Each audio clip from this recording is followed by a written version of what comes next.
There we go. So if you ride a lot, eventually you're going to get a flat tire out on the road. Today I'm going to teach you how to change a flat and get you back on the road riding again.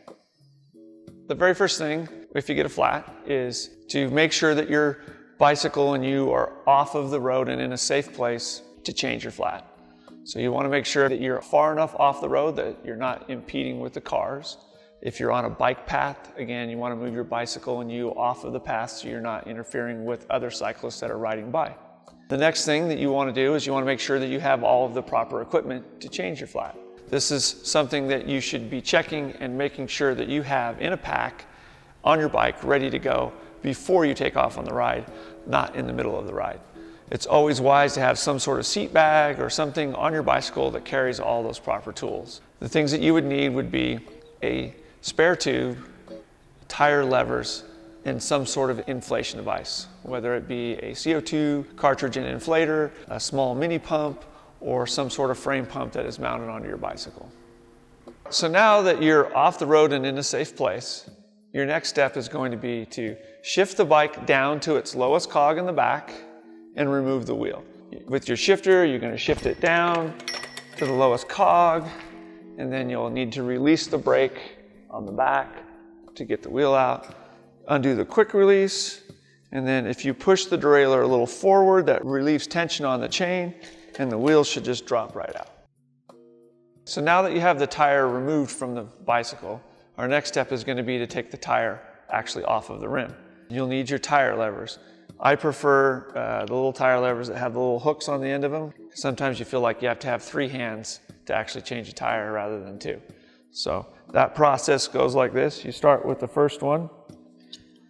You'll put it into the tire, flip it around, and that little hook will hook on that spoke and hold that tire lever for you.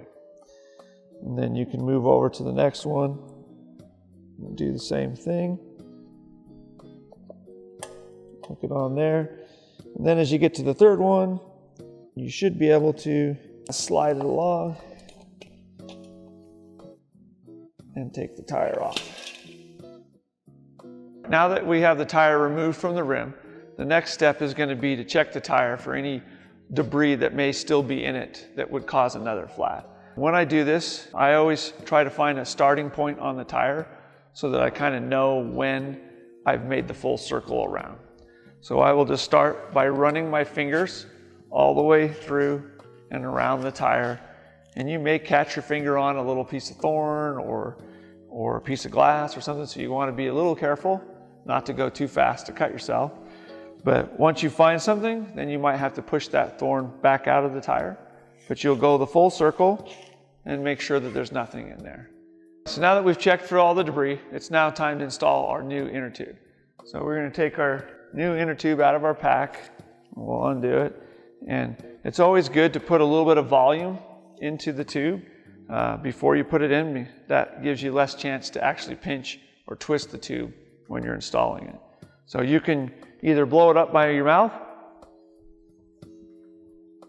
like this, or you can take your pump and just put a little bit of air in the tube just to give it a little bit of volume. So then I'll screw the top back on it a little bit just to make sure it doesn't leak out. I always start by actually inserting the tube into the tire and put it all the way around. This kind of holds everything in place. So once it's all the way in there, then I will take and put my rim, and I'll start with the valve stem, and I'll put it right down into the hole first. We'll work it around on one side of the tire, like that. Then once we got the one side in, then we're going to work it around again, starting from the valve stem and working your way around with your thumbs, pushing it around to the point where you're rolling the last bit of the tire onto the rim. Some tires are tighter than others, so you may have to use a tire lever, but if at all possible, try to do it without using a tire lever. The last step before you're inflating the tire is to run through and check and make sure that there's no tube being pinched between the rim and the tire. And that's just a visual check that you can do. If you have a little mini pump such as this, you'll just open your valve stem up, put the pump on there, flick your little lever, and start pumping it up. I like to pump it up a little bit slowly and make sure that everything's seated properly. And then once we get it all pumped up, then as far as putting it back onto the frame, one of the most critical parts is to make sure that your cog is in between these two chains. So by pushing this derailleur down, it just loosens the tension and moves them a little farther apart.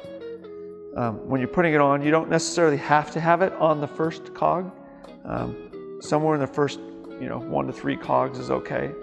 And it just simply pulls back up inside. Tighten your quick release down, redo your brakes, and you're ready to go. Hopefully this video will make things less stressful next time you have to change your tire. As always, if you have any questions, please feel free to message our customer service department. And if you like this video, please subscribe to our channel and share it with your friends.